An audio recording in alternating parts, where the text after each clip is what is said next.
Bem, pessoal, vamos dar início à terceira aula da disciplina de Bioquímica do PSE da UFTM. Nessa aula a gente vai falar um pouco sobre aminoácidos, peptídeos e proteínas, certo? E depois teremos a aula ao vivo para tirar as dúvidas referente a esse tópico. Então vamos começar, sem mais delongas, para o vídeo não ficar muito longo, muito extenso. A gente vai explicar, a gente vai explicar o que são os aminoácidos, como eles se juntam para formar os peptídeos e as proteínas, certo? Aminoácido, o próprio nome aqui já significa muito em termos químicos, o que a gente espera da estrutura dos aminoácidos. A principal função dos aminoácidos é a constituição de peptídeos e de proteínas, porém alguns aminoácidos, por exemplo, como o glutamato, que é um neurotransmissor, eles podem ter função individual.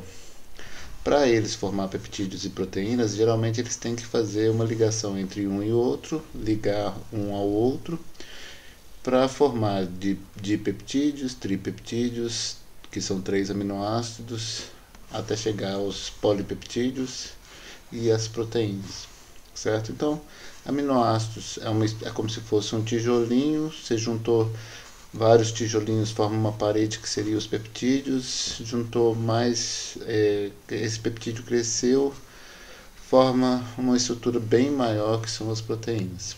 A principal função dos aminoácidos é a constituição das proteínas, porém a gente vai ver que alguns deles têm função isolada, ou seja, eles agem quando eles estão sozinhos no nosso organismo também. Então vamos lá. Como eu falei para vocês, aminoácido, o próprio nome já vem é um nome químico. Amino é uma função, ácido é outra função da química orgânica. Ácido nada mais é do que o COOH. Aqui vocês estão vendo que ele está desprotonado, ou seja, dissociado de seu hidrogênio. Então isso aqui ele está na forma de base, quando ele tem esse menos. Se ele tiver o H aqui, no lugar desse menos, quer dizer que ele não se dissociou, quer dizer que ele está com ácido carboxílico, é o grupo ácido carboxílico. Amino é o NH2, certo? Como o NH2 ele tem uma característica de ter um par de elétrons aqui sobre o nitrogênio disponível, ele funciona muito bem como uma base. Funcionando como uma base, ele pode receber esse próton do meio e formar o íon amônio. Isso aqui é o íon amônio, certo? NH3+, que aí sim é o ácido conjugado do grupamento amino, que é o NH2. Bom, todos esses grupos estão ligados a um carbono, e aí vem da nomenclatura da química orgânica, que quando a gente tem a cadeia de carbonos, a gente geralmente enumera a partir do grupo principal. O grupo principal desse composto seria o grupo ácido carboxílico. Aí existe um tipo de numeração que fala que o carbono adjacente, ou seja, ligado ao carboxílico, ao grupo carboxilato, que é esse aqui, ou seja, o carbono adjacente é esse carbono, a gente chama de carbono alfa. Bom, carbono alfa, ligado a ele, a gente dá um grupamento amino. Então, isso aqui também, esses aminoácidos são chamados de alfa-aminoácidos, certo? Por que alfa-aminoácido? Porque esse grupamento amino está ligado ao carbono alfa de um composto ácido carboxílico. Bom, não é errado a gente numerar esse aqui por 1, esse aqui por 2 aminoácidos. Mas isso é muito pouco comum a gente ver, certo? A gente costuma muito dizer alfa-aminoácido. Bom, existe beta-aminoácido. Esse aqui seria o carbono beta, o carbono do carboxilato, carbono alfa, carbono beta. Esse aqui seria o carbono beta. Se esse grupamento amino, ao invés de estar ligado a esse carbono, tivesse ligado a esse carbono, seria beta-alanina, não alfa-alanina, como a gente está mostrando aqui, certo? Bom, Outra característica importante dos aminoácidos, além dessa composição referente à nomenclatura, porque eles são chamados de alfa-aminoácidos, outra característica importante tem a ver com esse carbono que está marcado aqui em azul. Bom, vocês podem ver que ele tem um grupo ácido carboxílico, um grupo hidrogênio, um grupo amino. Bom, todos os carbonos dos aminoácidos, a gente vai estudar 20 diferentes aminoácidos, que são os aminoácidos primários que a gente costuma dizer, que são muito importantes para o nosso organismo. Esses 20, o que eles diferenciam um dos outros? Nada mais é do que a diferença está nesse grupo R. Então, esse parte aqui está presente em todos esses 20 aminoácidos. Porém, o grupo R muda. Por exemplo, no caso da alanina, está mostrando aqui, ó, é o CH3. No caso da glicina, é um hidrogênio. No caso da valina, é esse grupo CH, CH3, CH3. No caso da fenilalanina, é CH2. Então, muda de um aminoácido para o outro. O que muda é basicamente o grupamento R. É o grupo radical ou o grupo lateral do aminoácido, que é aquele ligado ao carbono alfa também. Então, no carbono alfa, a gente tem a ligação do grupamento amino, do grupamento radical, ou do grupo lateral do aminoácido, certo? Bom, se a gente colocar aqui qualquer composto que seja diferente do NH3, diferente do hidrogênio e diferente do carboxilato, a gente costuma chamar isso aqui na química de carbono quiral. O que é um carbono quiral? Também chamado de carbono assimétrico. É um carbono que tem duas conformações possíveis, tridimensionalmente falando. Então, no espaço, ele tem duas formas de você organizar essas ligações ao redor dele, que forma dois compostos que são parcialmente diferentes, são diferentes uns dos outros. Então, por exemplo, isso aqui, se esse R for o hidrogênio, a gente não existe o que a gente chama de isomeria ótica, que é essa isomeria presente quando a gente tem um carbono quiral.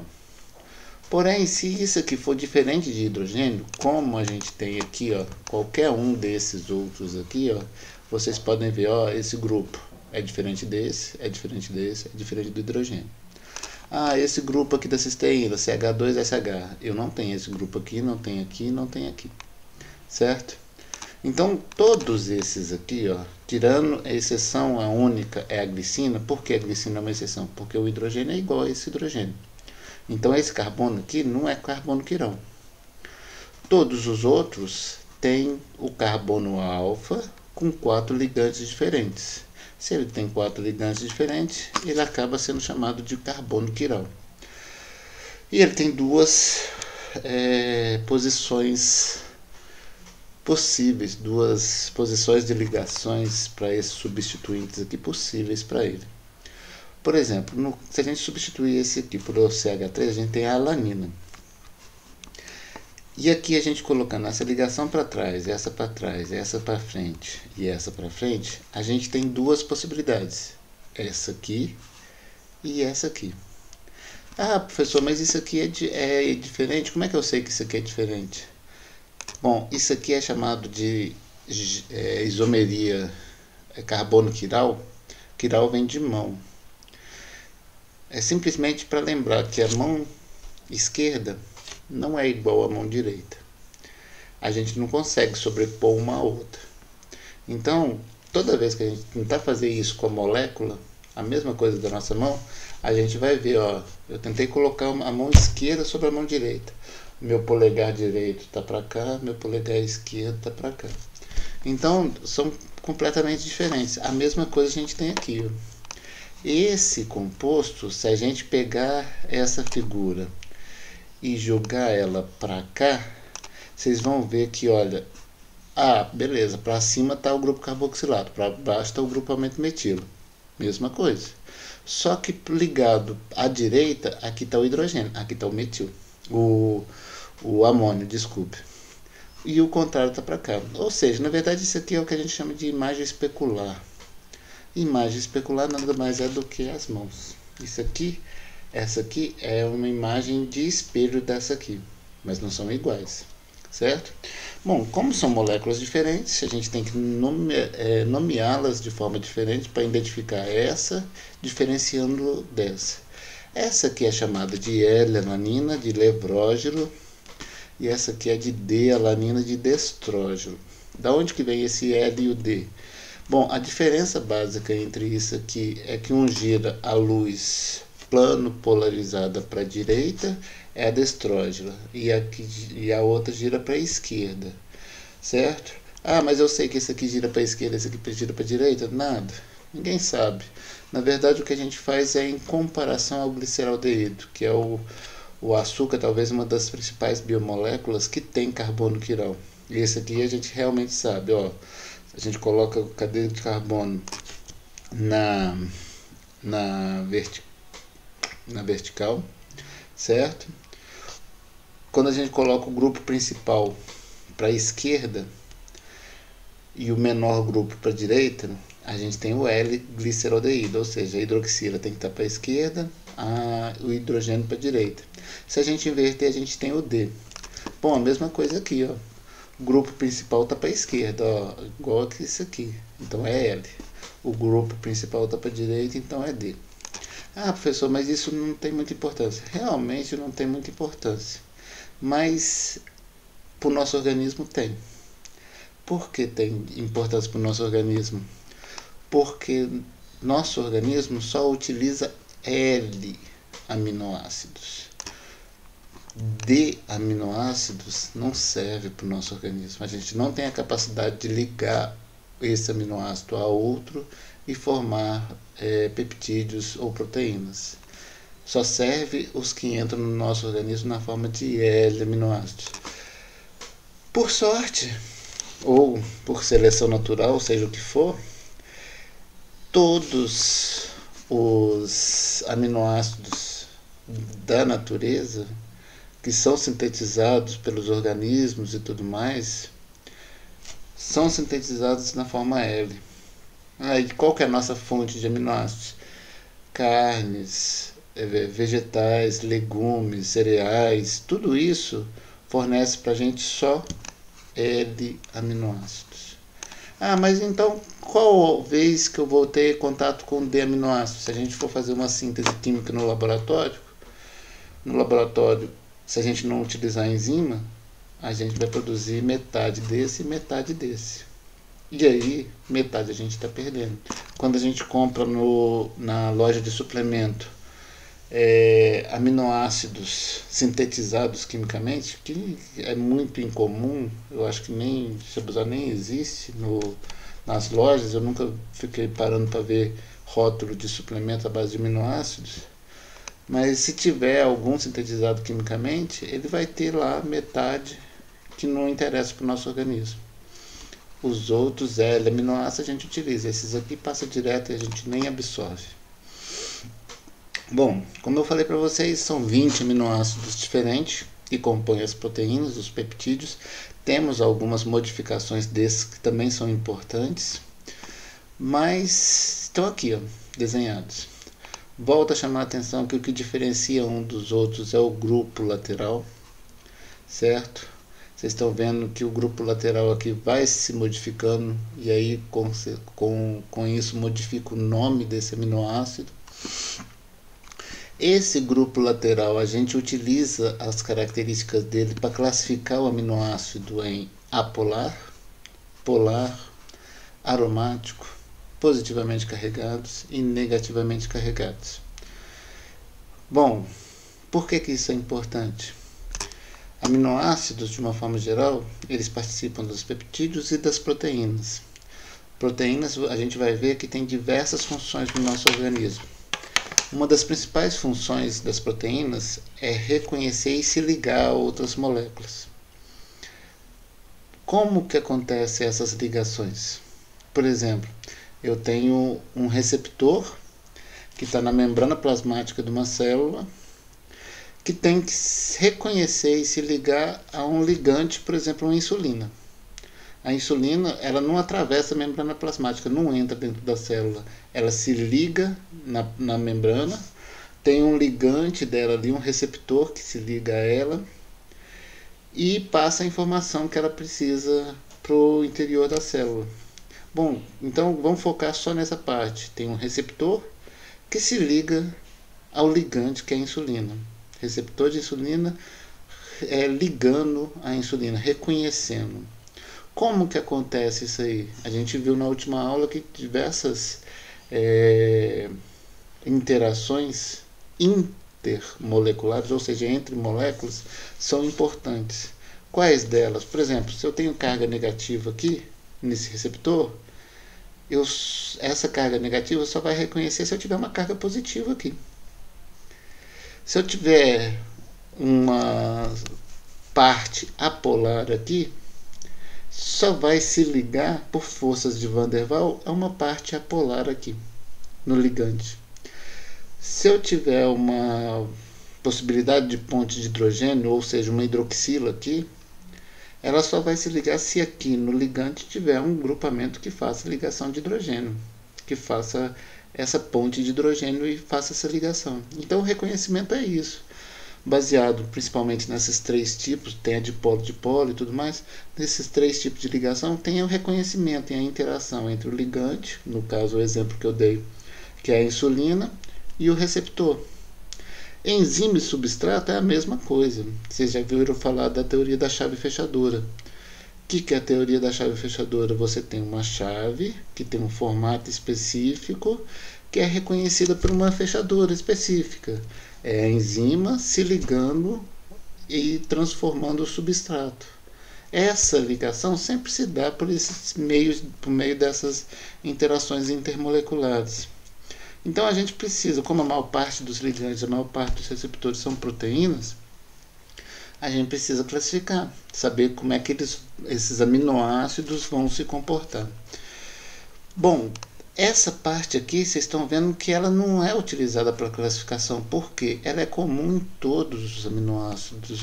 Eles só são aminoácidos porque tem essa estrutura em comum. O grupamento amino ligado ao carbono alfa de um ácido carboxílico, certo? Agora essa parte aqui sim. Bom, tem que decorar esses nomes, tem que decorar essas estruturas? Ninguém costuma fazer isso. São 20 aminoácidos diferentes. Porém, se eu der essa estrutura e pedir para vocês classificarem, o que vocês vão fazer? Tem aqui só carbono e hidrogênio. Não tem nenhum átomo eletronegativo. Beleza, é apolar.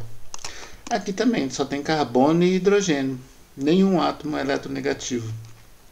Porém aqui tem um anel benzeno. Esse anel benzeno é classificado como aromático. Esse aminoácido você pode colocar ele no grupo dos apolares, como pode o mais correto classificar ele como aromático. Por que ele é classificado como aromático? Porque ele tem esse anel aqui, com essas três duplas ligações em ressonância, que é o anel benzeno. Mesma coisa desse, mesma coisa desse. Certo? Então, os três aminoácidos com grupos laterais aromáticos é a fenilalanina, a tirosina e o triptofano. Mesmo assim, eles têm diferenças. Por exemplo, esse aqui vocês estão vendo que tem um átomo eletronegativo, que é a hidroxila. Isso aqui forma uma função da química orgânica que é chamada fenol. Fenol, uma das características dela é que ela é ácida, ou seja, esse hidrogênio pode sair. Diferente daqui, aqui não é ácido. E diferente daqui, que aqui também tem um grupamento, um átomo eletronegativo que é o nitrogênio, porém, ele não tem a função de ácido, certo? Isso aqui é uma amina secundária que não tem a função de ácido. Então, como é que seria? Esse aqui é mais polar, esse aqui é intermediário e esse aqui é completamente apolar. Entenderam? Mas são classificados como grupos aromáticos. E esses aminoácidos com grupo R não carregados mas de característica polar. O que eles têm em comum? Eles têm um átomo eletronegativo. Oxigênio, oxigênio, enxofre, oxigênio, nitrogênio, e esse aqui é uma discussão à parte, que é a prolina. Porque vocês estão vendo que só tem CH2, CH2, CH2, porém esse nitrogênio, o livro do Lehninger, que é responsável por essa figura, classifica ele como sendo parte da estrutura da cadeia lateral. Alguns outros livros classificam a prolina como sendo apolar. Então é aquele que está entre os dois, basicamente. E esses grupamentos apolares? Só hidrogênio, carbono e hidrogênio, não tem nenhum átomo eletronegativo. Exceção, o enxofre. O enxofre entre dois carbonos forma o tioéster. Tioéter, assim como o éter, são apolares. É característica da função. Positivamente carregados, da onde que vem essa carga positiva desses grupamentos aminos? Esse nitrogênio aqui está positivo também, tá, gente? Quando ele recebe um próton, ele fica com uma carga positiva. Por que não está sendo mostrado aqui? Porque isso aqui é uma base, recebe um próton, é uma base. Depende do pKa. pKa desse grupo aqui é 6. Quer dizer o que para mim?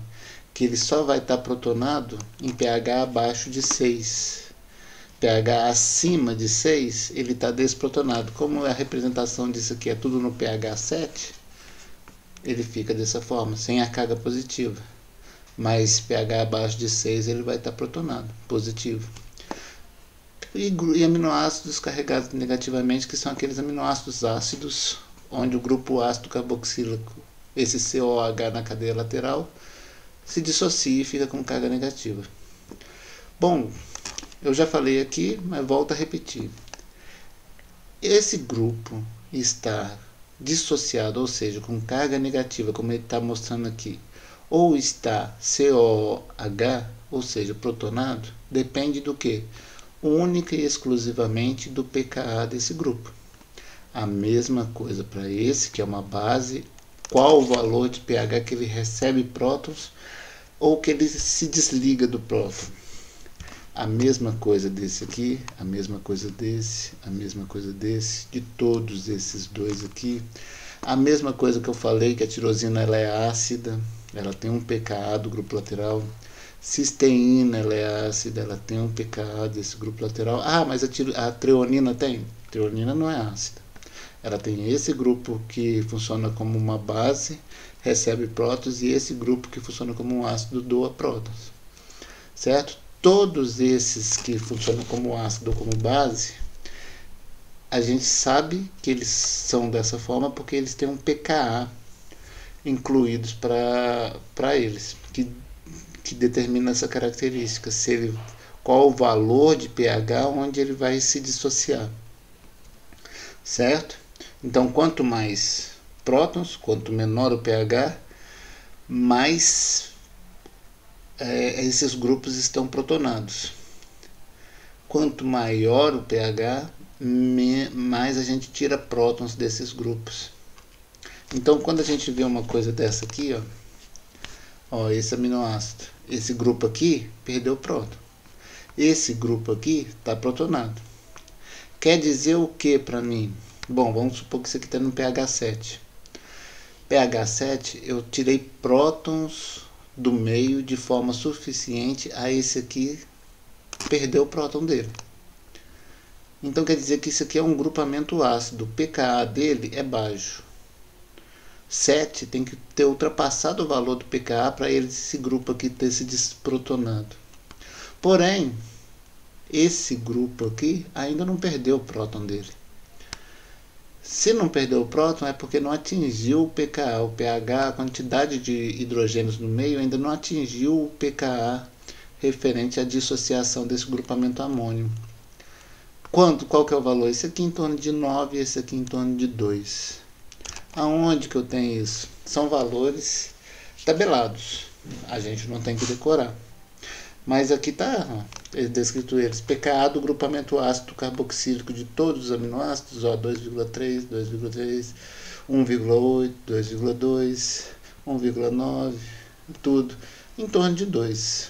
esses grupos aqui, ó, todos eles perdem o próton quando o pH passa de 2. E o pKa do grupamento amino? Tá aqui, ó. 9, 9, 9, 9, 9,1, 9,10, 8,8, entre 8,8 e 10,96. Ou seja, esse grupo aqui vai perder esse próton quando o pH ultrapassar, subir mais do que o valor do pKa. Ou seja, passa para 11.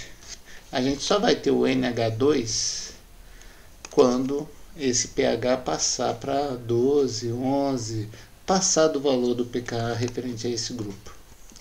Certo? Então, ele estar desprotonado ou protonado depende do que? Basicamente, do pH do meio.